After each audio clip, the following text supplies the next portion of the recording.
두렵다면 진리가 아닙니다.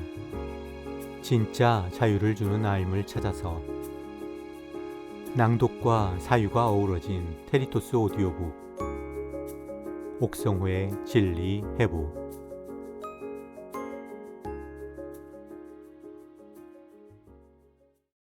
(2000년부터) 특허 분석 솔루션 벤처 회사 위주도메인에서 일을 시작했습니다.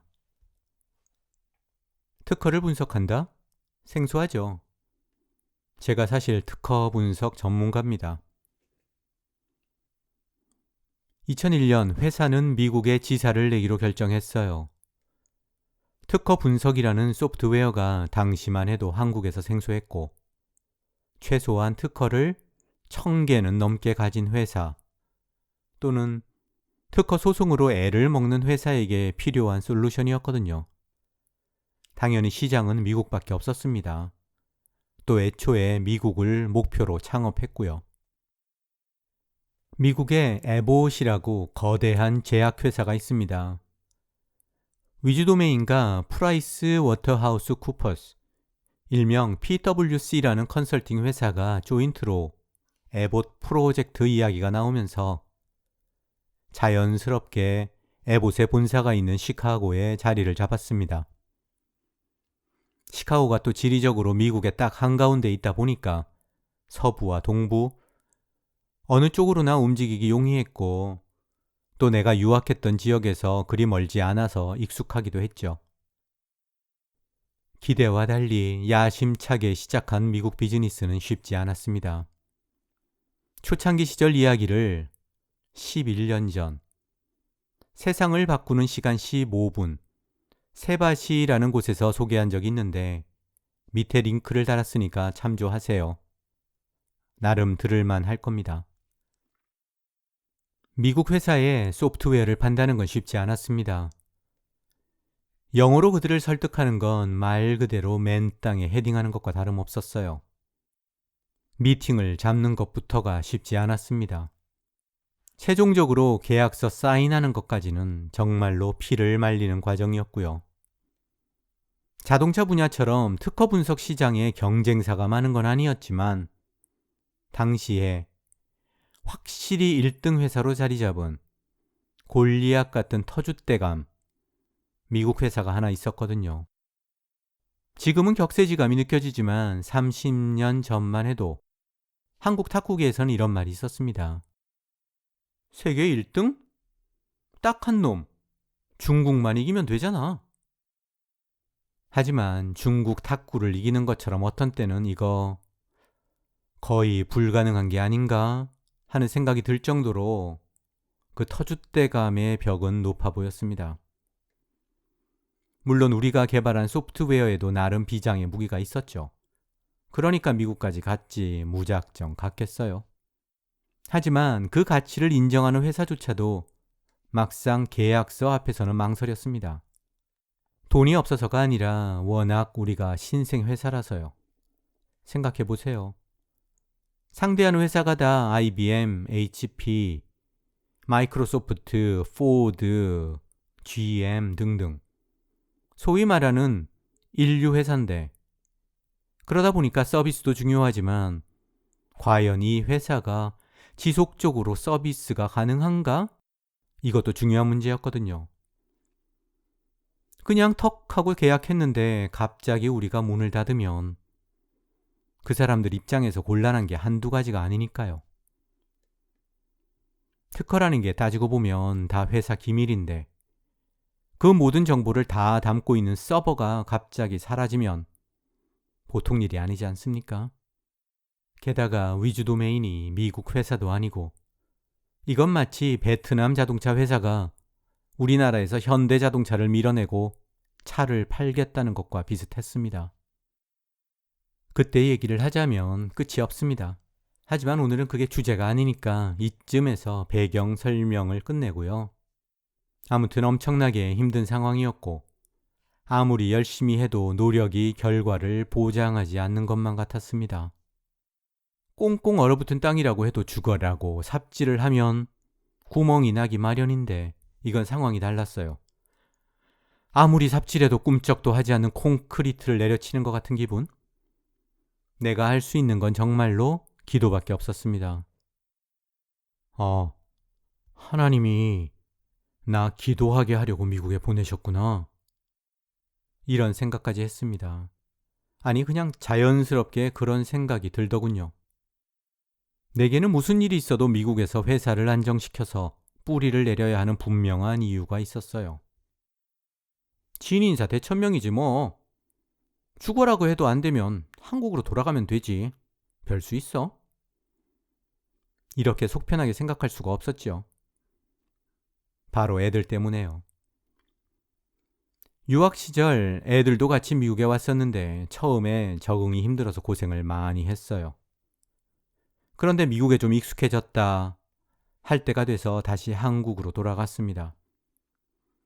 그리고 한국에서 또 2년 가까이 있으면서 거기 환경에 적응하나 싶으니까 다시 미국으로 나온 거거든요.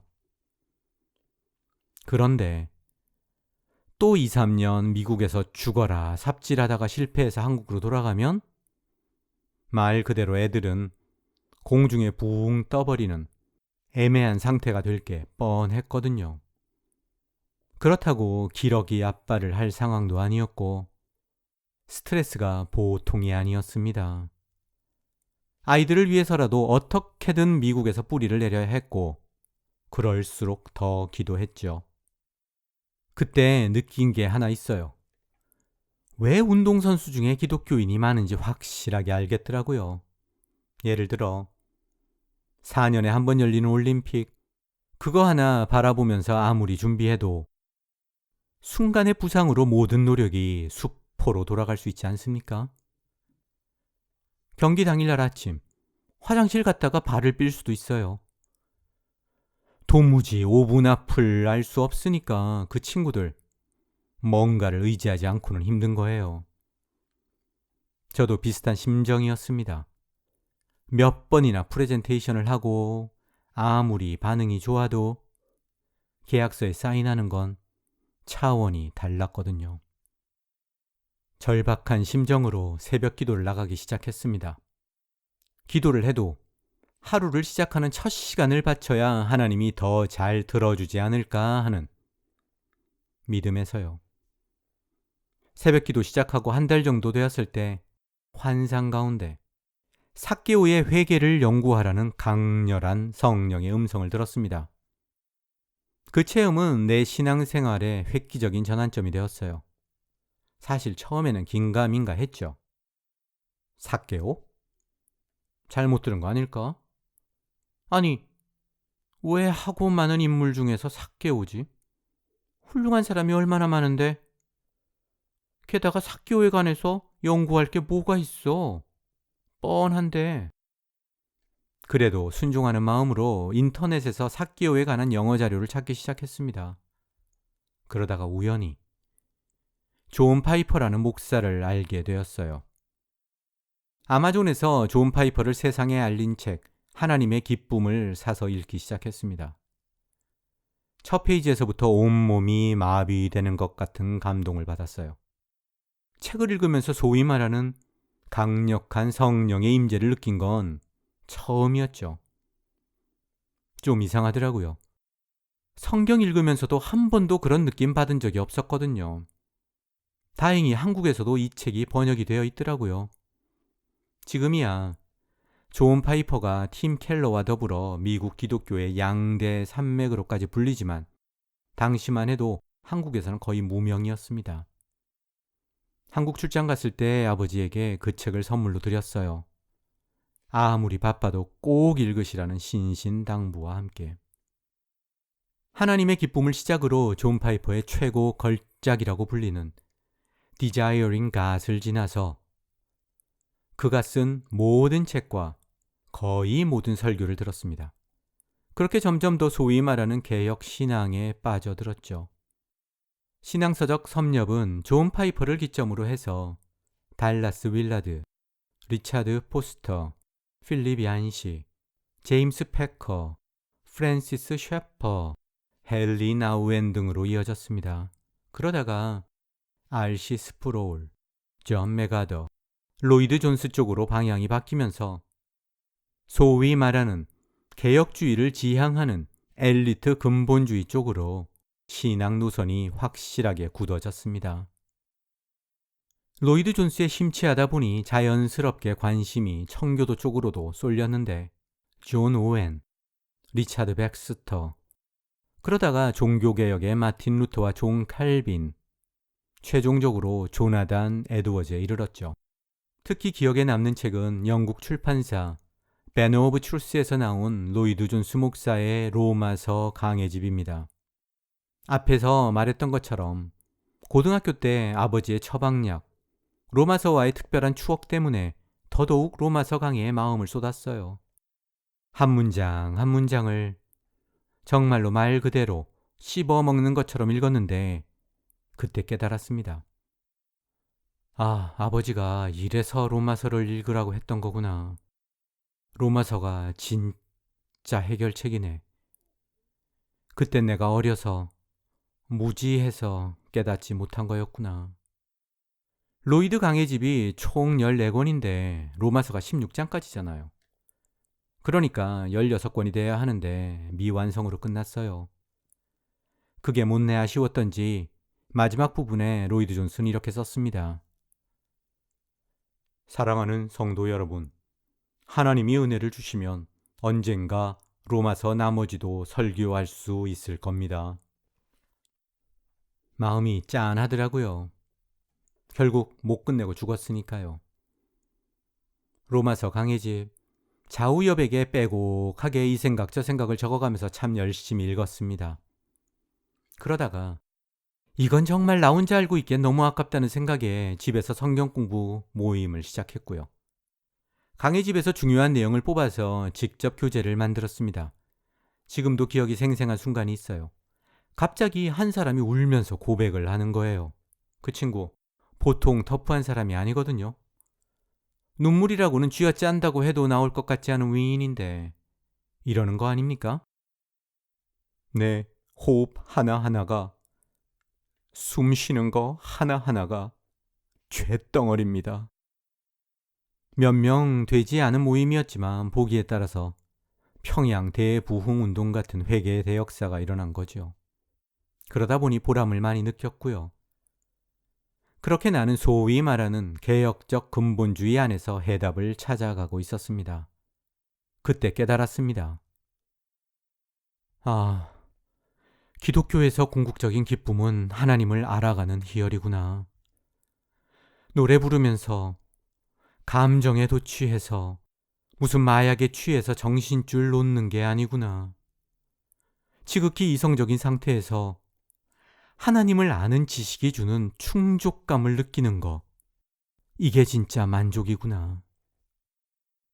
정말 강렬한 깨달음이었는데요. 말씀을 읽고 하나님에 대해 깨닫게 된 새로운 사실을 가지고 주님, 나 이거 주세요, 저거 주세요 하는 그런 기도가 아니라 오로지 하나님을 찬양하는 기도를 할 때 내 속에서 차오르는 충만감은 실로 엄청났습니다. 나도 모르게 기도가 끝날 때면 아, 주님 찬양합니다. 주님, 당신을 높입니다. 라는 고백이 절로 흘러나왔죠. 그러면서 조금씩 글을 쓰기 시작했어요. 무엇보다 복음을 바로 전해야겠다는 열망에서 쓴 게 적지 않은데 그 중에 하나가 복음에 대한 오해입니다. 몇 가지로 정리해서 하나씩 분석했죠. 예를 들면 하나님이 율법에 실패해서 그러니까 플랜 B로 준 게 복음이 아니다.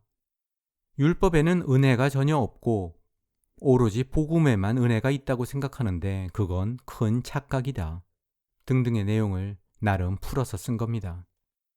성경 공부하는 사람들은 평생 이런 공부는 처음이라면서 칭찬을 쏟아냈고 무엇보다 중요한 건 회사가 어느 정도 궤도에 올라서고 있었습니다. 모든 게 기도 응답이고 은혜라고 생각했어요. 지금 되돌아보면 만사 형통한 시절이었던 것 같아요. 당시 미국 전역으로 출장을 다녔는데 그럴 때마다 나 자신과 약속을 하나 했습니다. 2박 3일이든 5박 6일이든 출장 기간 중에 꼭 책을 한 권 완독하겠다고요.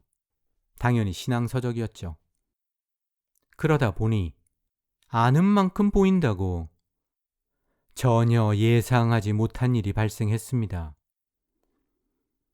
한국교회에 문제가 보이기 시작하는 거예요. 상상도 못했던 변수. 예배와 설교, 이 모든 신앙 행위 속에 정작 주인공인 예수는 없고 자기 감정, 내가 얼마나 훌륭한가, 내가 얼마나 사랑받을 만한 존재인가 등등의 자존감 고양에만 열중하는 모습이 너무 적나라하게 보이는 거예요. 그전까지 설교 들을 땐 그냥 이건 좀 지겹네, 이건 좀 들을만한데? 딱 이렇게 두 가지로만 나눠졌는데 설교의 얄팍함이, 또 그 앞에서 아멘을 외치는 기독교인의 얄팍함이 뼛속까지 훤히 들여다 보이는 거예요. 그 근원을 나름 따져보니까 크게 심리학과 마케팅 그리고 엔터테인먼트로 나눌 수 있겠더라고요. 그래서 틈틈이 생각을 정리해서 글을 쓰기 시작했습니다. 2006년 크리스마스 휴가를 빌어 그동안 썼던 내용을 정리해서 심리학에 물든 부족한 기독교를 탈고했고요. 그리고 2007년 4월, 아직까지도 옥성호 하면 사람들이 가장 많이 기억하는 책, 심리학에 물든 부족한 기독교가 부흥과 개혁사에서 나왔습니다. 얼마 지나지 않아 친한 친구가 존 파이퍼 목사 교회가 있는 미네소타 미네아폴리스에 출장 갈 일이 있다고 하더라고요. 그러면서 거기서 예배 드릴 거라고요. 그래서 심리학에 물든 부족한 기독교 한 권을 존 파이퍼 목사에게 전해달라고 부탁했습니다.